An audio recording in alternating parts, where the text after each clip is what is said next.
There's no feeling more intense than starting over. If you deleted your homework the day before it was due, as I have, or if you left your wallet at home and you have to go back after spending an hour in the commute. If you won some money at the casino and then put all your winnings on red but it came up black. If you got your best shirt dry cleaned before a wedding and then immediately dropped food on it.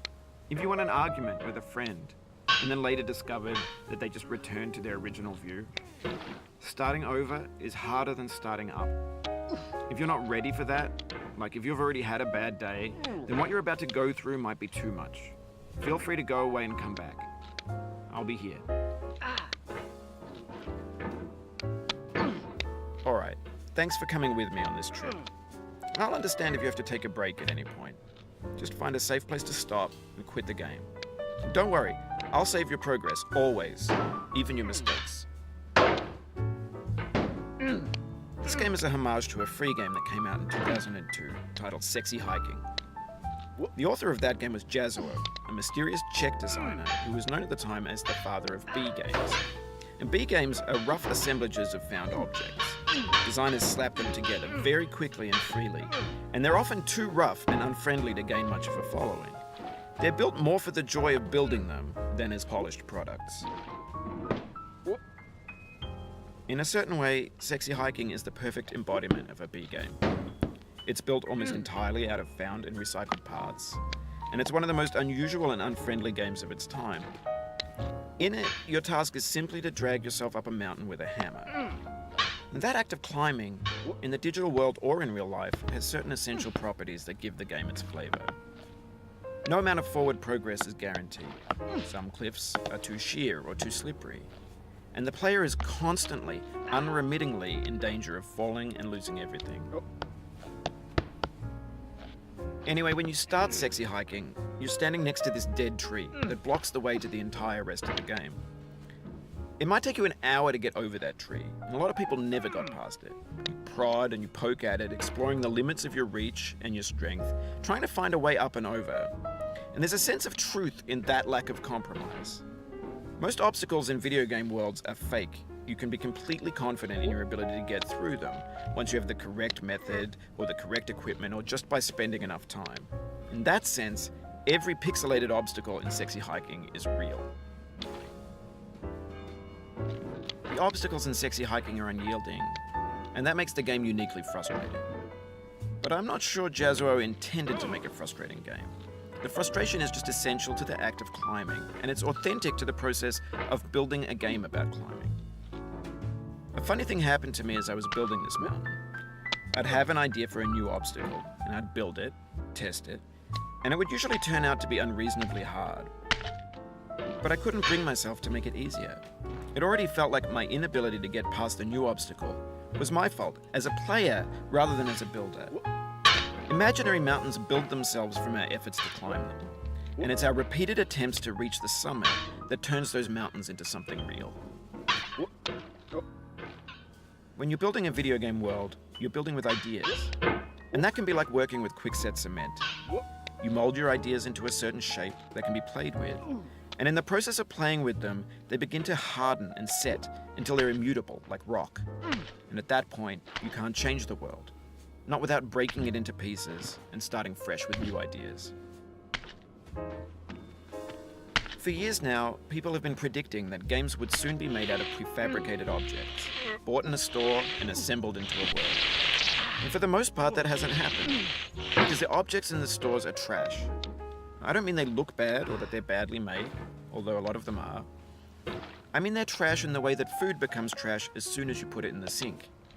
Things are made to be consumed and used in a certain context, and once the moment is gone, they transform into garbage.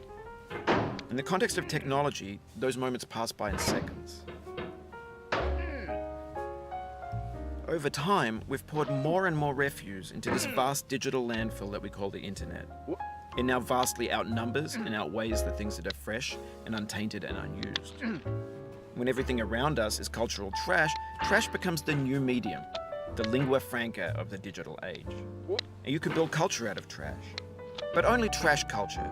B games, B movies, B music, B philosophy. Maybe this is what digital culture is. A monstrous mountain of trash, the ash heap of creativity's fountain. A landfill with everything we ever thought of in it. Grand, infinite, and unsorted. There's 3D models of breakfast, Gen X's fanfic novels, Scan magazines, green screen Shia LaBeouf, banned snuff scenes on LiveLeak. Facebook's got lifelike bots with unbranded adverts and candid shots of Kanye and Taylor Swift mashups, car crash epic failed GIFs, Russian dashcam vids, discussions of McRibs, discarded, forgotten, unrecycled, muddled, rotten, untitled.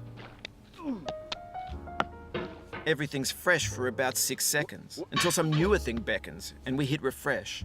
And there's years of persevering, disappearing into the pile, out of style, out of sight. In this context, it's tempting to make friendly content that's gentle, that lets you churn through it but not earn it. Why make something demanding if it just gets piled up in the landfill, filed in with the bland things? When games were new, they wanted a lot from you. Daunting you, taunting you, resetting and delaying you. Players played stoically. Now everyone's turned off by that. They want to burn through it quickly, a quick fix for the fickle, some tricks for the clicks of the feckless. But that's not you, you're an acrobat. You could swallow a baseball bat. Now I know, most likely you're watching this on YouTube or Twitch, while some dude with 10 million views does it for you. Like a baby bird being fed chewed up food. That's culture too. But on the off chance that you're playing this, what I'm saying is, trash is disposable, but maybe it doesn't have to be approachable. What's the feeling like? Are you stressed? I guess you don't hate it if you got this far. Feeling frustrated? It's underrated. An orange is sweet, juicy fruit locked inside a bitter peel. That's not how I feel about a challenge. I only want the bitterness. It's coffee. It's grapefruit. It's licorice. It feels like we're closer now. Composer and climber, designer and user. You could have refused, but you didn't. There was something in you that was hidden, that chose to continue. It means a lot to me that you've come this far, endured this much. Every wisecrack, every insensitivity, every setback you've forgiven me is a kingly gift that you've given me. We have the same taste, you and I. It's not ambition, it's ambition's opposite. An obdurate mission to taste defeat. You'll feel bad if you win, so I put this snake in for you.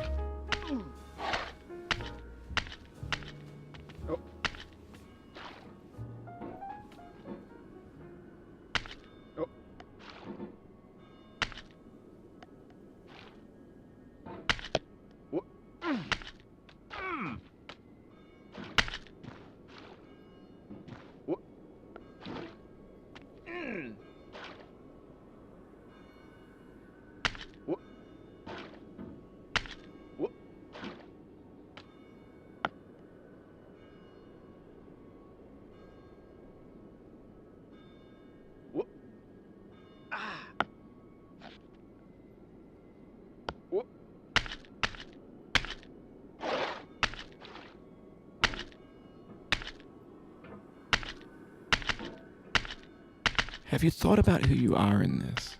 Are you the man in the pot, Diogenes? Are you his hand? Are you the top of his hammer? I think not. Where your hand moves, the hammer may not follow, nor the man, nor the man's hand.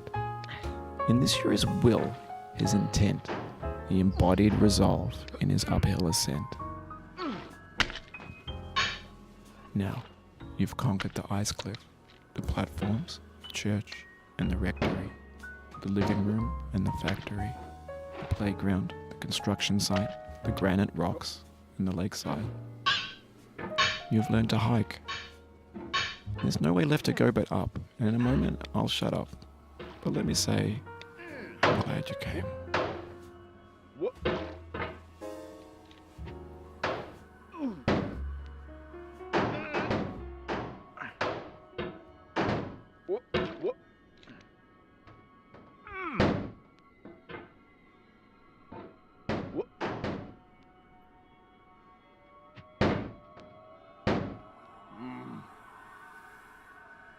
Oh no.